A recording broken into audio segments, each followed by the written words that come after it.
Bonjour à tous. Nous sommes en direct sur le Salon des métiers de la formation et de l'orientation, connu sous le nom du FOF. Nous sommes ici je suis ici pour la conférence Les métiers de la fabrique de l'avenir. Et nous accueillons M. Thierry Mollard, qui vous présenterez votre entreprise tout à l'heure, et puis Marie Charon, qui est responsable de formation. Oui, bonjour. Très bien. Voilà, alors la fabrique de l'avenir, j'ai fait des recherches pour savoir ce qu'était la fabrique de l'avenir. Et donc, j'ai vu qu'on allait parler des métiers de l'industrie, avant tout, principalement. Donc, l'industrie est au cœur de l'activité du pays, avec plus de 3 millions de salariés en France. L'industrie est un principal moteur d'économie.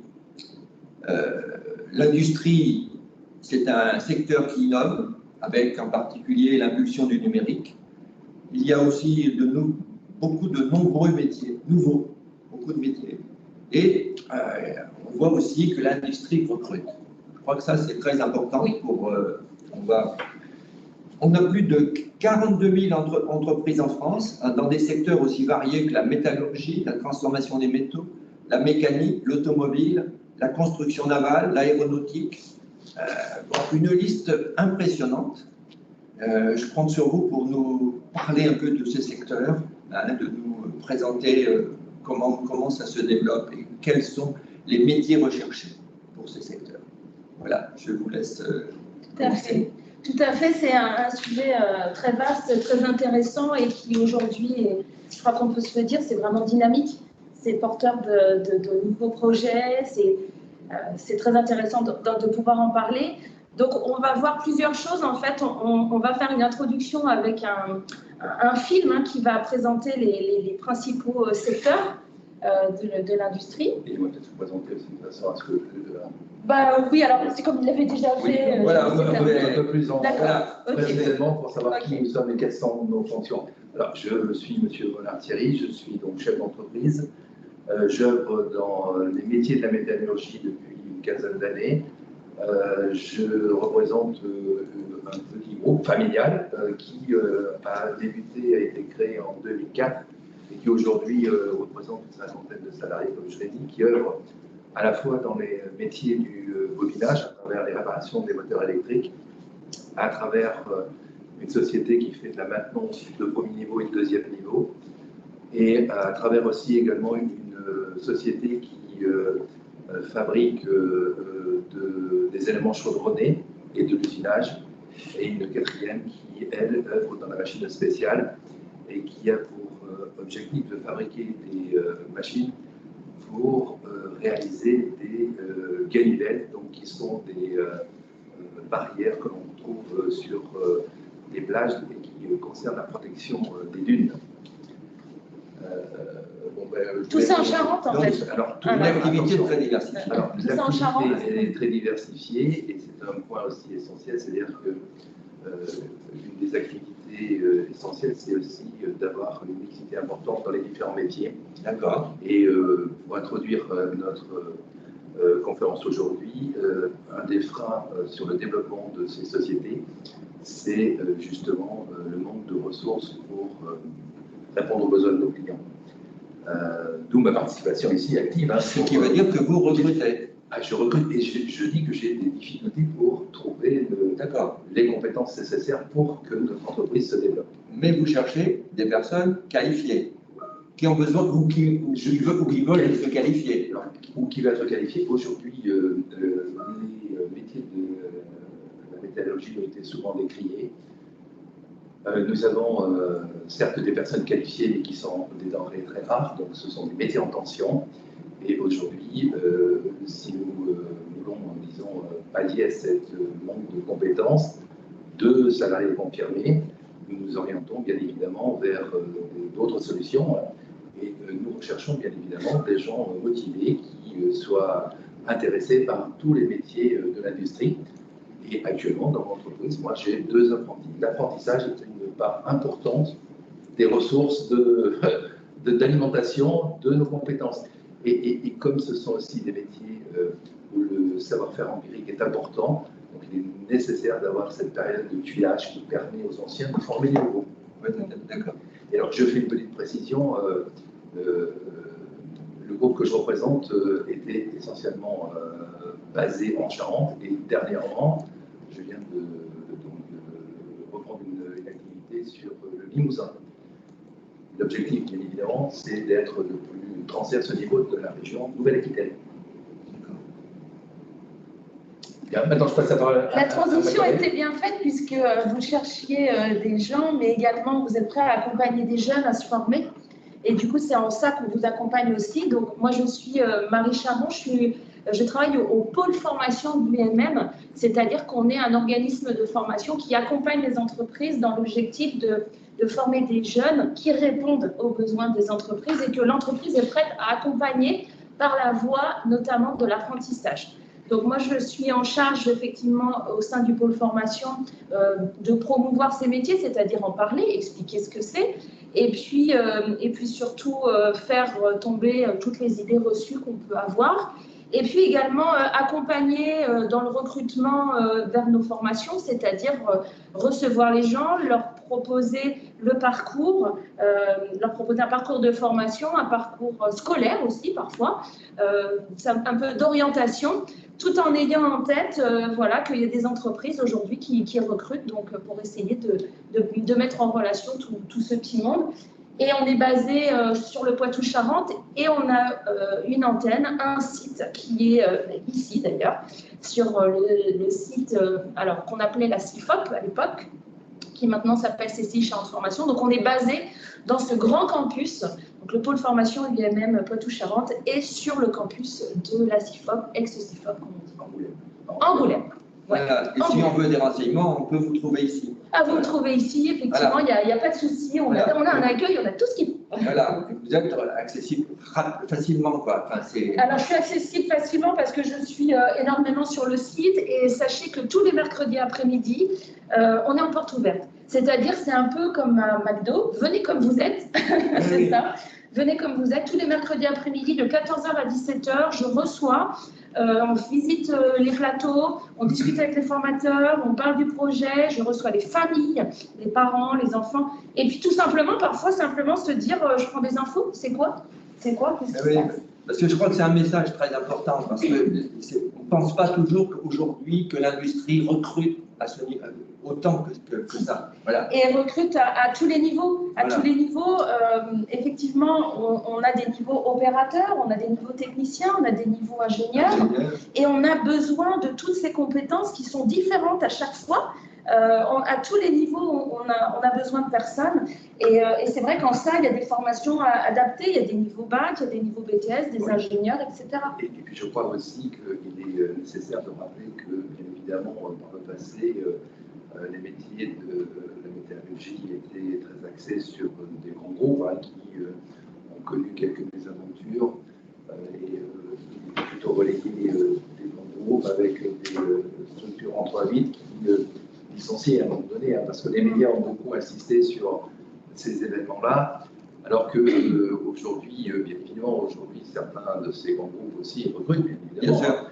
Mais il y a une forte demande actuellement sur des structures beaucoup plus petites, du style ETI, PMI, petites structures qui vont de 250 à 1 ou 2, puisque il y a certains retours aussi à ces métiers manuels, puisque ils intéressent beaucoup et nous avons besoin de trouver des candidats motivés pour prendre la relève d'une population vieillissante.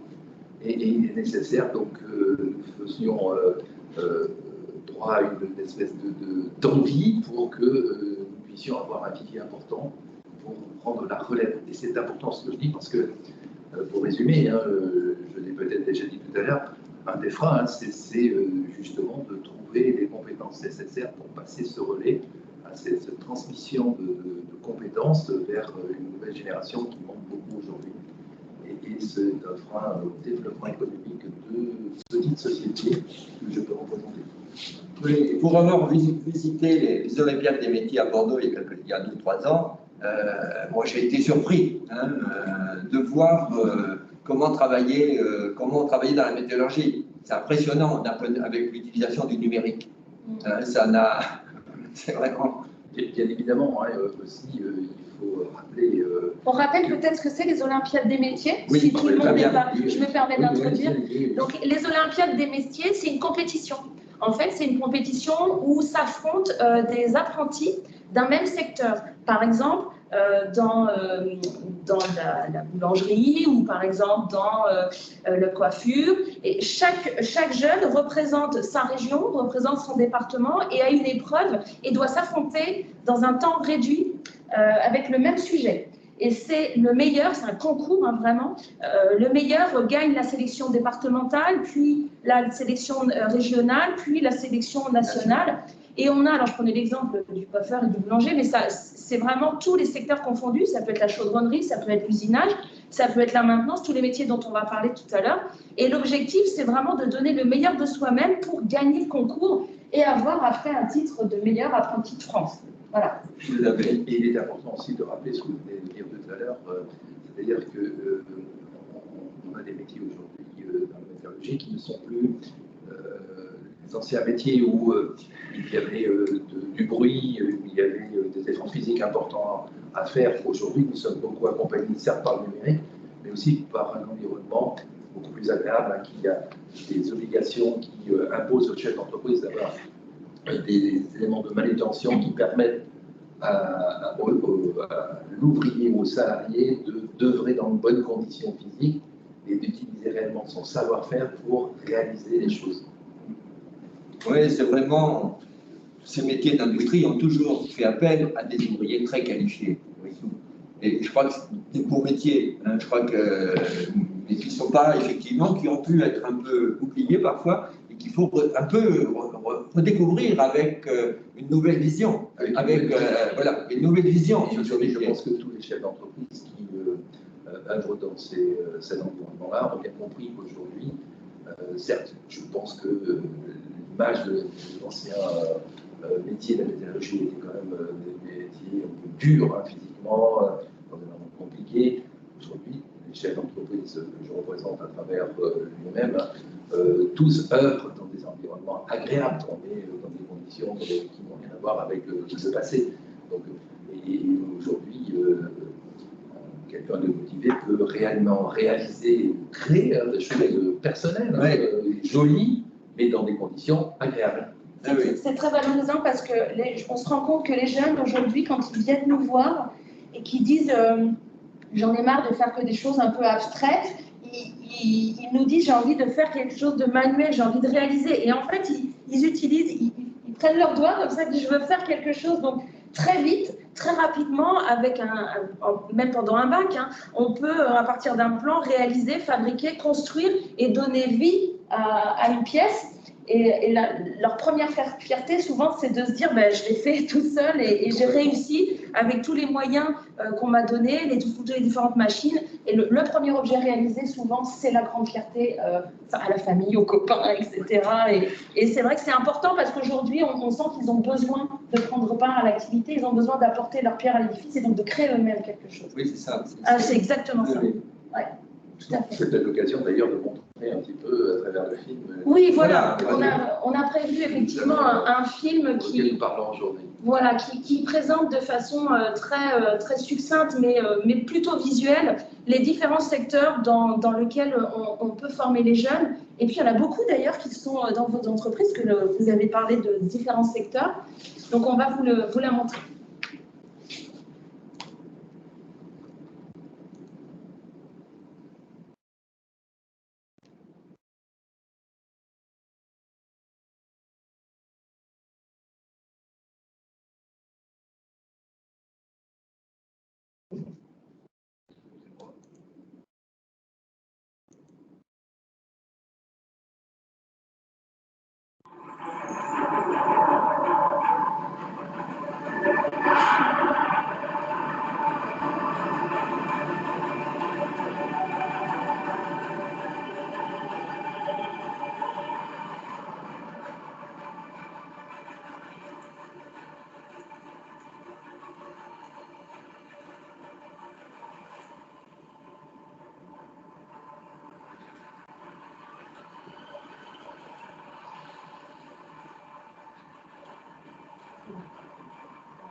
Est-ce que vous avez vu des applications dans différents secteurs, dans les entreprises que vous connaissez, et puis vous allez un petit peu plus dans le développement.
Voilà, je crois qu'on vient de voir une illustration du dynamisme de ce secteur.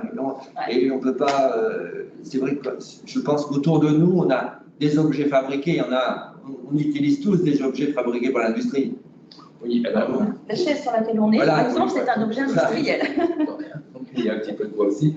Mais aujourd'hui, pour illustrer le film que nous venons de voir, je vais faire un petit rappel au niveau national. Donc, on peut mettre le diaporama. Les métiers de la métallurgie, c'est 43 000 entreprises au niveau français, c'est 3 millions de salariés. Dans ces 43 000 entreprises, on retrouve donc des métiers un peu spécifiques, hein, tels que l'aéronautique, le spatial, à travers notamment Ariane, hein, qui est mondialement connu, l'automobile, à travers des constructeurs automobiles français, Renault, PSA, le ferroviaire, Alstom, le TGV, hein, qui est aussi un fleuron français. Oui. D'autres domaines dans la mécanique navale, avec le porte-avions qui s'appelle Charles de Gaulle. Charles de Gaulle, merci. Charles de Gaulle. Après, les énergies renouvelables avec l'éolien, le photovoltaïque, l'électronique. On a vu quelques exemples de cartes, la robotique, hein, bien évidemment. Et puis les métiers dits produits métallurgiques, hein, c'est-à-dire des produits mécano-soudés qui sont réalisés à travers des ensembles oxy coupés, puis ensuite assemblés pour réaliser des vibreurs, des caissons, des éléments qui peuvent rentrer dans la construction d'un outil industriel quel qu'il soit. Parce que dans tout outil industriel, il y a un châssis, il y a un environnement sur lequel on met des moteurs, on met des systèmes d'information, on met des pompes, on met tout un tas d'éléments qui constituent après l'objet pour lequel il est destiné, c'est-à-dire la fabrication de médicaments, de vaccins. Et quand on voit toutes les chaînes actuellement sur lesquelles il faut mettre un produit à l'intérieur d'un petit flacon, ben, toute la chaîne logistique sur laquelle est produit ces éléments sont des métiers de la métallurgie tels qu'ils ont été présentés à travers le film. Alors, plus localement, nous avons bien évidemment en Charente 271 entreprises qui œuvrent dans le métier de la métallurgie, et cela représente 8210 salariés. Alors, le secteur électrique et électronique sont les leaders de l'entreprise, avec dans l'aéronautique et le spatial 2 entreprises, dans l'automobile 7 entreprises, dans l'électronique et l'électricité numérique 34 entreprises, mécanique, matériel et équipement 146 entreprises, et métallurgie, produits métalliques, donc Chevron et Kaplan entreprise, et naval énergie renouvelable, une entreprise. Alors, ces entreprises se situent plutôt dans un environnement fort concentré sur la région de Angoulême, avec des noms tels que Schneider, Nidec, Leroy Sommer, Naval Group, la Saft, fabrique actuellement un bon projet avec l'Allemagne pour les batteries de futures voitures électriques. Société Lippi qui fabrique des clôtures métalliques. Voilà, merci. La CEMI qui produit des convoyeurs chemins de roulement qui sont essentiellement utilisés dans les métiers de la papeterie, la cartonnerie. Société Technival qui, elle, œuvre dans les métiers de l'usinage et les métiers de la chaudronnerie. Le groupe Omnia qui, lui, fabrique essentiellement des cabines de peinture qui exporte à travers l'Europe. Et une production proposiale aussi qui œuvre dans les métiers de la maintenance, voilà, de la chaudronnerie et du bobinage moteur. Après, nous avons un autre pôle qui se trouve plutôt sur le Ruffecquois avec Chrome Dur, 3ZDS. Alors, Chrome Dur, c'est une société qui œuvre dans la dépose du chrome sur les pièces métalliques et qui a pour principaux clients l'aéronautique et le secteur automobile.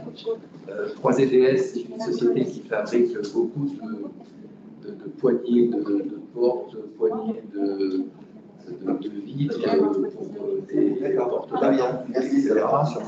Et l'établissement Chavaroche qui, eux, œuvrent aussi sur l'aspect plutôt maintenance et chaudronnerie, et ils ont une mission qui consiste à l'entretien des silos à grains, essentiellement dans le milieu de l'agriculture. Et nous avons bien évidemment aussi sur le côté du cognac, l'entreprise Ruby, qui travaille également sur les métiers de la chaudronnerie avec une vocation un peu particulière sur tout ce qui est barrage hydraulique sur la Charente, les écluses. Voilà, les écluses, vous cherchez les écluses. Une société Hubert qui, elle, œuvre également dans les métiers de fabrication de cartons, de corps de portail, d'usinage, qui sont peut-être orientés plus vers le bâtiment. Et puis, pour citer une dernière aussi, l'entreprise Grégoire, qui est connue aussi mondialement. Elle fabrique des machines à vendanger. Et alors, quand je dis fabriquer, on part de zéro et à la fin, on a la machine qui va aller passer les On l'a vu dans le film, la conception, l'organisation, la production. Ce qui est important de dire là, c'est que vraiment, pour le coup, on est sur des entreprises locales, ça veut dire à taille humaine, voilà. À taille humaine. Ça veut dire que l'industrie, il y en a en Charente, ça veut dire qu'il y a énormément d'entreprises, on a vu les différents secteurs, Naval Group, on sait que c'est les sous-marins, effectivement on a parlé de viticole parce que la Charente, on produit du cognac, donc à un moment donné il faut ramasser le raisin, il faut stocker ensuite le cognac. Donc, vraiment, dans tous ces secteurs-là, il y a une entreprise industrielle. Et alors, c'est ce que je dis souvent à vous, là, les jeunes, posez la question où travaillent vos parents, posez la question où travaillent vos voisins, vos cousins, et je suis sûre que parmi toutes les entreprises qu'on a citées, on n'a pas cité les 274, mais on aurait pu, mais il y a forcément quelqu'un de sa famille, un voisin qu'on connaît qui travaille dans une de ces industries. Alors, beaucoup autour de l'agglomération, donc on a des collèges là qui sont dans l'agglo, donc c'est vrai que pas loin de chez vous, il y a des entreprises, mais également très tiré Cognac, et puis, enfin bref, dans toute la Charente, et on n'est pas obligé d'aller dans les grandes villes pour aller travailler dans l'industrie. Ça veut dire qu'on peut se former en Charente et travailler en Charente, c'est possible. Bon, après, ça ne veut pas dire que si on a envie d'aller ailleurs, on peut y aller aussi, bien sûr. Voilà. On peut également aussi progresser en Charente, c'est-à-dire que les métiers de la métallurgie, commence par des métiers, disons, traditionnels où on a plutôt une activité manuelle à travers l'usinage, la chaudronnerie, ça. Et on a aussi une évolution possible, puisque les métiers de la métallurgie, c'est aussi des métiers de conception, donc des bureaux d'études, des dessinateurs. On a ensuite des personnes qui peuvent œuvrer sur un métier de chargé d'affaires, c'est-à-dire que ça commence à associer à la fois le métier de base plus la conception. Donc, on assemble les choses et on aboutit vers quelque chose. Et bien évidemment, on peut aussi après être chef de projet, être ingénieur, à travers des formations qui existent également, où là on englobe un projet de A jusqu'à Z, et puis après, au bout du bout, on peut monter sa propre boîte. Parce que je peux aussi dire qu'aujourd'hui, j'ai eu certains de mes salariés qui, après avoir acquis une certaine expérience, disent bon, bah, écoute, voilà, aujourd'hui, j'ai envie de vivre de mes propres ailes, et s'installe. Récemment, j'ai quelqu'un qui s'est installé en tant que bureau d'études et qui travaille toujours en relation avec nous, mais qui a d'autres clients et qui s'est lancé dans l'entrepreneuriat. Et ce qui est l'aboutissement certainement aussi de certaines options, parce qu'on associe aussi un effort de travail avec une certaine réalisation de son œuvre, hein, à savoir vivre de son métier et vivre le plus agréablement possible. Alors, si je fais une petite synthèse rapide de tous les métiers. Peut-être les métiers et tous les métiers que je vais représenter, attention, c'est une liste qui peut bien évidemment être élargie, hein, mais les métiers les plus recherchés, sur lesquels il y a une certaine tension. Quand je dis une tension, c'est que, et je répète, hein, aujourd'hui, toutes les petites structures ont besoin aujourd'hui pour se développer de compétences nouvelles. Et ces compétences nouvelles, elles manquent essentiellement dans les métiers d'usineur. L'usineur, c'est celui qui est devant un tour à commande numérique. Pas forcément, parce qu'on s'aperçoit aussi que les métiers traditionnels sur des tours conventionnels, aujourd'hui, manquent, parce que on réalise de plus en plus de choses de façon unitaire, et ce côté unitaire, ce savoir-faire empirique a disparu. Et actuellement, il y a une déficience d'usineurs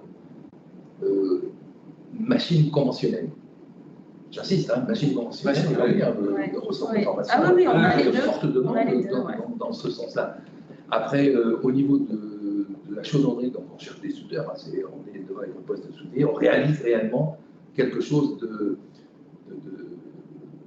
défini à travers un cahier des charges précis avec un bureau d'études qui définit des pièces à assembler. Hein, mais il faut d'abord les découper dans une tôle, les préparer. Donc il y a dans ce métier derrière de soudeur, je fais le parallèle avec le métier de chaudronnier, on a une tôle, il faut d'abord la découper, on peut la plier, donc il y a le métier de plieur derrière, il y a le métier de découpeur, il faut découper les barres qui font 6 mètres, il faut les découper selon certaines dimensions, hein, il y a découpé à 45 degrés, à une certaine distance, après on les assemble, hein, on fait du pointage, et au fur et à mesure on construit un ensemble.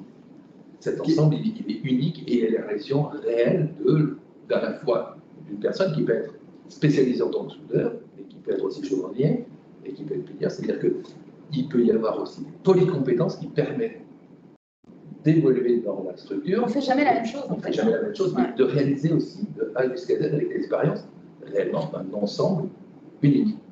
Qu'est-ce qu'il faut comme qualité pour se dire, voilà, je pourrais réussir dans ce métier? Mon expérience me dit aujourd'hui que des qualités, il en faut certes, mais il faut être intéressé. Curieux. La première chose, être curieux, mais après il faut quand même être précis, motivé. Enfin, il y a des. Bien sûr, il faut aimer, créer. Hein, dans ce cas-là, il faut aimer. Oui, il faut être motivé aussi, parce que quand je dis motivé, on est dans un environnement où on est dans une équipe. Oui, donc une équipe, c'est un travail en équipe. Donc, il y a des échanges, il y a, voilà. Mais je pense qu'aujourd'hui, la qualité requise première, c'est être intéressé, et avoir envie. Oui. On ne cherche plus forcément une qualification. Voilà, on ne peut pas le faire en dilettante. C'est un métier qu'on va faire concentré. Je pense que dans tous les métiers, on va être très concentré. Il faut être rigoureux. Le plan dit à 1 mm près, c'est pas 1 centimètre. Voilà. La lecture du plan, il faut être un petit peu de méthode. Déjà, ça s'apprend, hein, c'est des codes. Hein. Comme on a un code de la route pour conduire. Aujourd'hui, en tant que chef d'entreprise, je cherche le garçon qui, lorsqu'il va venir dans l'atelier, les yeux vont briller. Oui. Voilà. Ça c'est un élément important. Oui, c'est ce que je dis déjà là. Aujourd'hui aussi, il n'y a pas de. Je répète, hein, on ne cherche pas forcément une qualification sortie de l'école, pas plus machin, etc. Non, on cherche quelqu'un qui. Ah ouais, ça va me plaire, ça, je sens que je vais être à l'aise dans ce métier. Et c'est à travers surtout l'apprentissage. Aujourd'hui, dans la sélection des apprentis, c'est monsieur qui déjà présente son CV sérieusement, qui vient devant les entreprises en disant ah, j'ai vu, j'ai recherché, j'ai envie de faire ça. Si j'ai envie de faire ça, la moitié des choses sont déjà faites. Mais on a aussi des jeunes qui vont allier plusieurs compétences. C'est-à-dire qu'un jeune, il veut s'intéresser à l'informatique, et c'est pas pour ça qu'il ne peut pas travailler chez vous. Absolument, voilà. c'est ça, c'est exactement ça. Quand même... On a parlé de modernisation des métiers, donc aujourd'hui l'informatique fait partie intégrante de nos métiers, que ce soit de la conception jusqu'à l'organisation de la production et la fabrication des pièces et au contrôle également. On a des scanners pour contrôler, etc. Dans ces histoires d'informatique, on ne va pas créer un programme informatique dans la métallurgie, mais essentiellement aujourd'hui, les machines sont des machines à commande numérique, donc il est nécessaire de programmer pour réaliser certains programmes de découpe, d'usinage, etc. Les tours à commande numérique, rentrer un programme, etc. Donc oui, c'est un programme informatique, hein, c'est un code. Et puis il faut bien savoir aussi qu'aujourd'hui, il y a donc une palette large de métiers. Vous avez la personne qui va être en contact réellement avec la tôle ou la barre d'acier, qui va avoir des moyens de manutention, qui va la tronçonner, la souper, la souder, etc. Et vous avez aussi des gens qui vont être devant un tour à commande numérique, hein, c'est un écran, là, on tape de dimensions, X, Y, on se balade dans l'espace, on programme, on réalise, et c'est la machine qui réalise. Hein, donc il y a des fois des pièces complexes qui peuvent être réalisées à travers des usages haute vitesse. Et là, c'est de la programmation pure. Hein, comment dirais-je, on travaille dans l'espace. On est bien d'accord. Donc, ces métiers amènent différentes possibilités de se caser dans un métier de la métallurgie, et au niveau où on le souhaite, et là où on le souhaite. Ce que les jeunes nous disent, enfin, moi, ils me font cette impression-là. Chaque fois, ils me disent, mais madame, en fait, on fait des maths, mais je comprends pourquoi on fait les maths. Je comprends pourquoi on calcule des angles, parce que la tôle en chaudronnerie, on va la plier à un angle précis. Et puis, je comprends pourquoi on parle de Pythagore. Et puis je comprends pourquoi on va commencer à... Et toutes ces notions de maths, aujourd'hui, ont un sens parce qu'elles sont appliquées à un métier. En usinage, on va peut-être retrouver des amis comme Cosinus, hein, qui aujourd'hui sont peut-être parfois un petit peu abstraits. Et en fait, pas du tout. Pas du tout. Et vraiment, quand les jeunes me disent « Ah, mais je comprends alors pourquoi j'ai fait ça en troisième et je peux l'appliquer là. » Et ça aussi, c'est une clé. On se rend compte pourquoi on fait ce genre de choses. Alors, nos métiers nécessitent, comme on disait, un peu de rigueur. Et c'est vrai que les maths reviennent régulièrement sur le dessus de la table. Et puis aussi, on peut aussi, au fil de son expérience, bien évidemment, et c'est appliqué de plus en plus dans les entreprises, hein, avoir une formation continue qui permet, à travers les difficultés rencontrées et à travers l'évolution souhaitée, de faire des formations qui permettent d'acquérir les compétences nécessaires pour évoluer. Parce qu'un chef d'entreprise, lorsqu'il recrute quelqu'un, il a tout intérêt aussi à faire évoluer l'ensemble des salariés vers d'autres compétences, de façon à ce que le savoir-faire ne parte pas à l'extérieur. C'est le but recherché aussi. Hein. Donc on a des moyens aujourd'hui importants pour faire former en fait l'ensemble de nos salariés. Et alors, pour terminer sur les métiers, on a donc vu le métier de décideur, le métier de soudeur, chaudronnier, tuyauteur. Et là, on a des métiers qui vont constituer la base d'un projet industriel. On appelle ça un châssis, plus ou moins. On a à travers ça les différents métiers que l'on vient de lister. Pour imaginer un peu ce que sont les métiers de la métallurgie, derrière ce châssis, on va essayer de lui mettre des éléments pour qu'à l'intérieur de ce châssis, il y en ait certains qui se déplacent. Parce qu'il y a des chemins de mouvement, il y a un acheminement d'un produit à l'intérieur. Donc, on a besoin de câbleurs. Les câbleurs, ce sont des gens qui vont câbler des armoires électriques dans lesquelles il va y avoir des automates. Et cette armoire électrique, elle est essentiellement là pour relier les éléments mobiles. Alors, ça peut être des moteurs, ça peut être des pompes, ça peut être etc. Pour qu'à l'intérieur du process industriel, il y ait des déplacements. on retrouve le métier de bobinier, parce que là, comme je l'ai dit, les armoires électriques sont câblées, elles ont donc des éléments à qui vont envoyer des informations, des moteurs électriques entre autres, pour faire des déplacements, rotation, etc. Le moteur électrique essentiel, c'est lui qui est au départ d'ailleurs qui va mettre l'énergie sur la rotation des éléments. Et après, on a donc les métalliers, eux, ils reviennent un peu dans la section au-dessus. Et ajusteurs monteurs, c'est eux qui assemblent, qui montent aussi les éléments sur la structure châssis. Alors là-dessus, je peux rajouter aussi, vous imaginez par exemple une voiture, hein, il y a la carrosserie, le châssis, on met le moteur à l'intérieur, on met les roues, etc. Alors dans le métier de la métallurgie, on a aussi le gars qui va peindre. Hein. Alors dans le métier de Renault PSA, ils ont des cabines de peinture en 30, peut-être, je ne sais pas si ça se passe, mais dans nos industries ici, on a des cabines de peinture où tous les éléments qui ont été réalisés subissent un traitement. Une couche d'après, une couche de finition, donc il y a aussi le métier de peintre. Et après, pour faire l'association, une fois que tout ceci est assemblé et réalisé, on fait des essais hein, de mise en marche chez le client.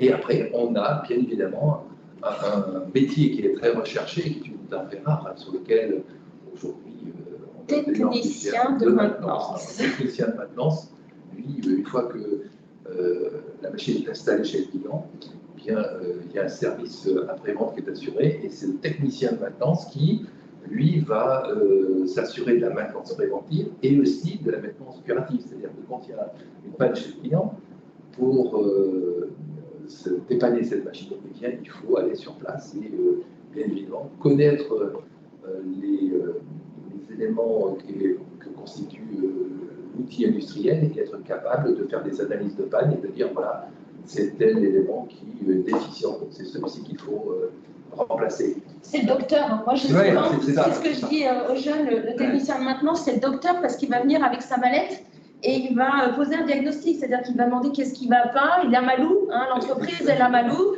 et à partir de ça il fait des hypothèses et puis il va donner le traitement. Donc le traitement, eh ben, ça peut être changer une pièce, mais ça peut être aussi réfléchir à l'amélioration et revoir la machine. Donc, pour le coup, et c'est lui qui donne les préconisations et qui donne les médicaments, j'ai envie de dire. Oui. C'est vraiment le géo trouve tout, hein, pour le coup. Et le technicien de maintenance, il est souvent aussi à l'extérieur, puisque quand on a une société qui œuvre dans ce métier de docteur, on va dire, hein, donc on a des techniciens qui interviennent chez des clients de X ou Y. Alors, ils peuvent être dans le secteur de l'agroalimentaire, dans le secteur naval, partout comme vous l'avez dit, etc. Parce qu'il y a des process industriels pratiquement partout. Lorsqu'il y a une porte qui fait une panne, etc. Donc il y a des entretiens qui se font régulièrement. Voilà. Donc c'est une denrée qui est très très recherchée et ce métier est aussi très très diversifié. On ne fait jamais la même chose. On ne sait jamais à quoi on se va s'attendre. Des ingénieurs, en particulier dans les grands groupes, qui vont travailler sur des projets de développement. Tout à fait, en partenariat avec la maintenance, parce que c'est toujours, là, ça tombe toujours en panne, donc il faut envisager une amélioration, parce que ce n'est pas possible que ça tombe toutes les semaines en panne, il faut trouver une solution. Donc là, on prend effectivement un peu plus de recul et on prend un peu plus de relief, j'ai envie de dire, pour faire avancer les choses. Et j'insiste aussi sur le fait qu'aujourd'hui, lorsqu'il y a des réalisations complètes, des événements qui partent d'un projet, d'un cahier des charges qui est fixé par le client, les clients cherchent aujourd'hui beaucoup à automatiser leur process industriel et à l'intérieur, on met de plus en plus d'éléments qui vont permettre à la machine d'être relativement autonome et on peut aller même jusqu'à mettre de l'intelligence artificielle dans les process. Donc, pour assembler et faire fonctionner ces différents éléments, c'est là où il y a besoin de différentes compétences et qui vont justement, comme vous dites, à des niveaux d'ingénieur. Voilà. Et on a besoin de gens aussi qui soient très compétents avec des compétences les plus larges possibles parce que vous avez des environnements différents. Oui, bien sûr. Alors, tous ces métiers dont on a parlé, on ne prend pas le temps de vous montrer des vidéos, mais pour chaque métier, clairement, il y a une vidéo qui est hébergée sur notre page, sur notre chaîne YouTube du pôle formation UMM, Poitou-Charentes. On fait un zoom métier sur chacun. Alors le zoom métier, ça peut être filmer la machine en fonctionnement, ça peut être faire des témoignages. Donc on n'a pas pris le temps, on a fait chaud aujourd'hui de pas prendre ce temps de vous montrer tout bout à bout, parce qu'on en aurait pour des heures, mais en tout cas soyez curieux sur YouTube, en tout cas sur la chaîne du pôle de formation. Je crois que, on peut trouver tout ça. ça. Tout à fait. Au cours de ce petit périple qu'on vient de faire, on vient de voir, effectivement, on est bien sur la fabrique de l'avenir. Oui. Voilà, on est bien sur la possibilité dans l'industrie de trouver sa voie. Après, si on se dit, ah, ça m'intéresse, il faut aller plus loin, il faut approfondir, oui. Il faut chercher, voir si c'est vraiment la bonne direction. Enfin, bon, on est un petit peu là aussi, on est dans le cadre du FOF et dans le cadre de Cestalon. C'est l'objectif de réfléchir à son orientation.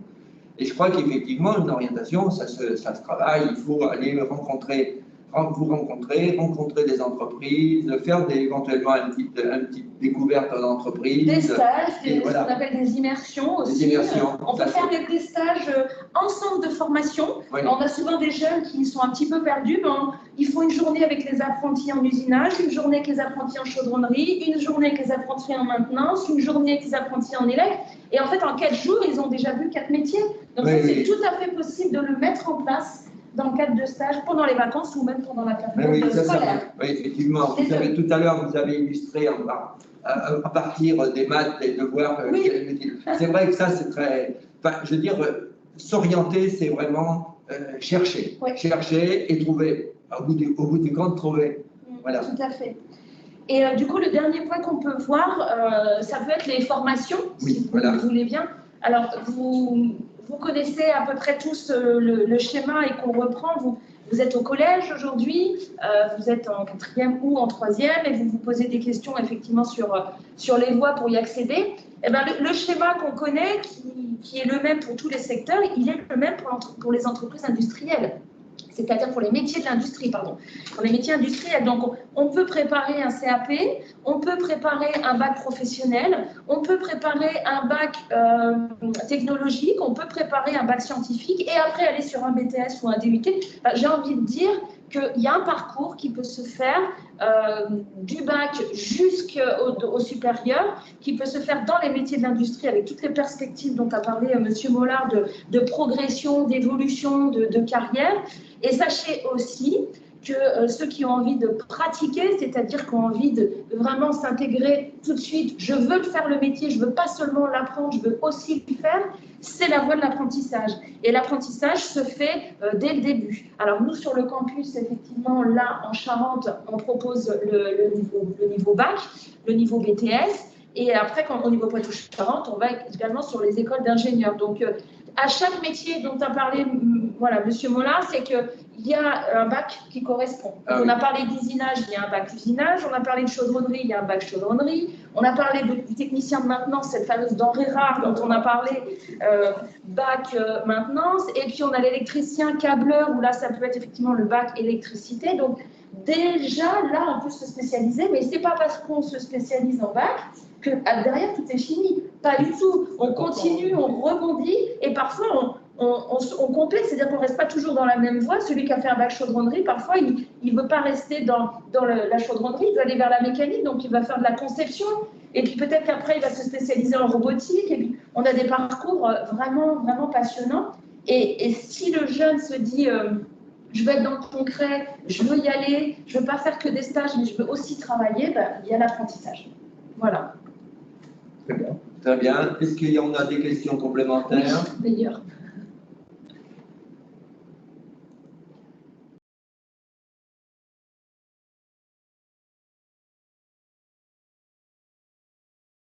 Les cours en même temps que vous, hein. Des questions? Non. D'accord, Okay. bon, j'espère qu'il n'y a pas de question. Par contre, moi j'ai une question. Quelle est la place des filles à vos métiers? Les femmes dans l'industrie, bonne question. elles ne représentent aujourd'hui malheureusement que 22% des salariés. Donc seulement 22%. Mais ce sont des denrées rares, elles aussi, et qui sont particulièrement recherchées et qui sont particulièrement appréciées. Donc effectivement, ce sont des métiers qui sont ouverts Et comme l'a dit Monsieur Mollard tout à l'heure, c'est qu'avant, c'était des métiers physiques, des métiers durs, où au final, il fallait être quand même assez costaud pour pouvoir travailler. Et il a dit qu'on faisait des aménagements. Donc aujourd'hui, c'est plus un problème. Cet écart de santé de force. Je confirme qu'il y a de plus en plus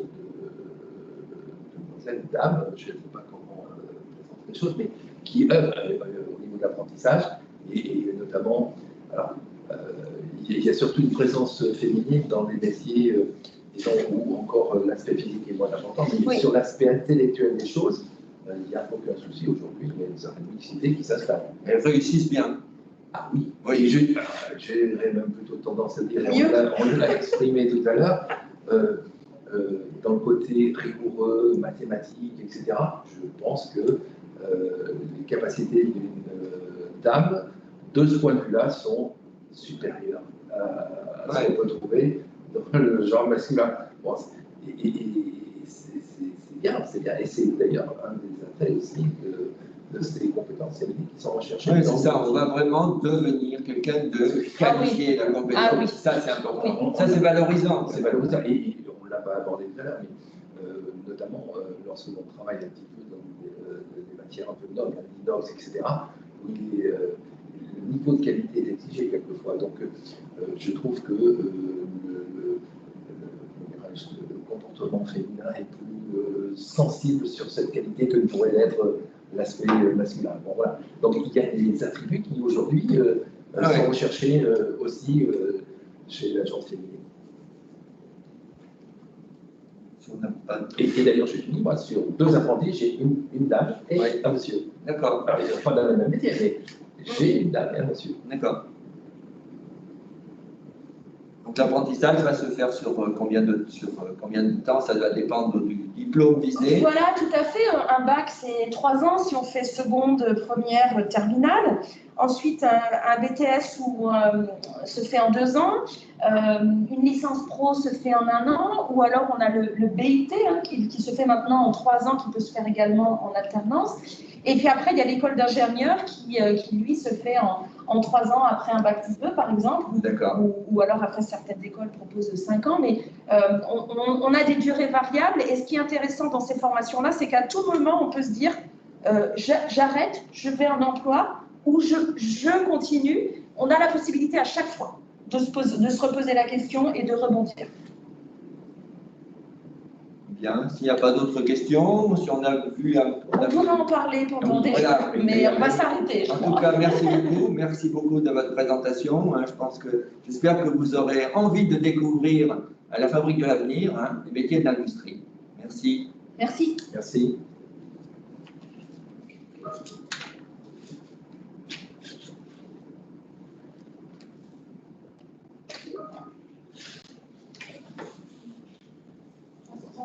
Ils sont là, on était pas tard. Mais moi, il ne faut pas se voir, mais les gens parlent d'accord. C'est bien, on va les faire venir à chaque fois. Excusez-moi, pardon, excusez-moi, je n'ai pas arrêté l'enregistrement. Il y a une question. Voilà. Comment faire pour trouver un patron pour un apprentissage? Oui. Alors, bien entendu, quand on recherche un apprentissage, on recherche un peu un emploi, d'où la difficulté parfois de trouver un patron. Mais en tout cas, au sein du pôle formation, c'est un accompagnement. C'est-à-dire que nous avons des entreprises partenaires, et donc le groupe Osial en fait partie. On a des entreprises partenaires avec qui nous travaillons, qui a des offres d'apprentissage. Ça veut dire que le jeune, quand il s'inscrit chez nous, on récupère ses coordonnées, on récupère son CV et on va le proposer à l'entreprise.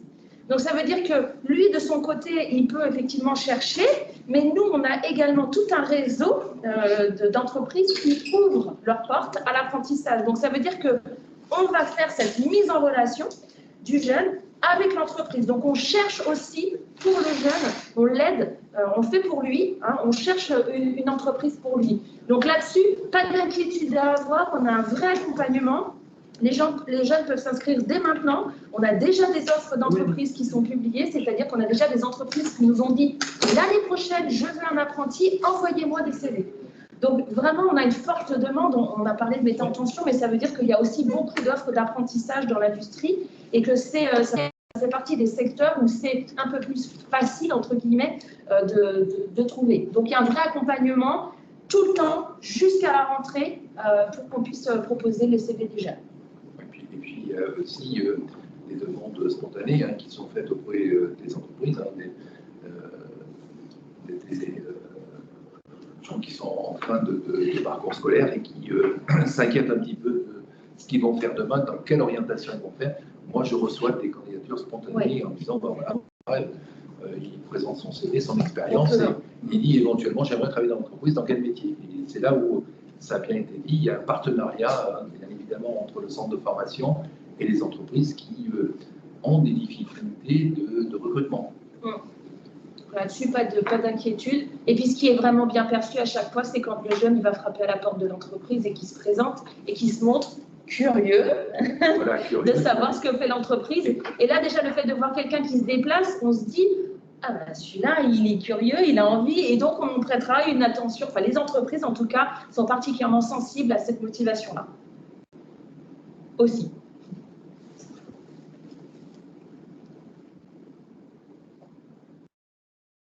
C'est bon pour les questions? Est-ce qu'il y a d'autres questions dans les collèges?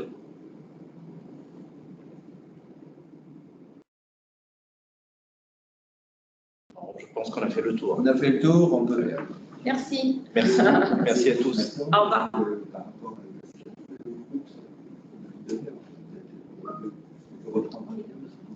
Non, mais on a le temps. Ah oui, d'accord. Non, la problématique qu'on avait, c'était de pouvoir avoir des exemples de jeunes qui étaient de l'autre côté.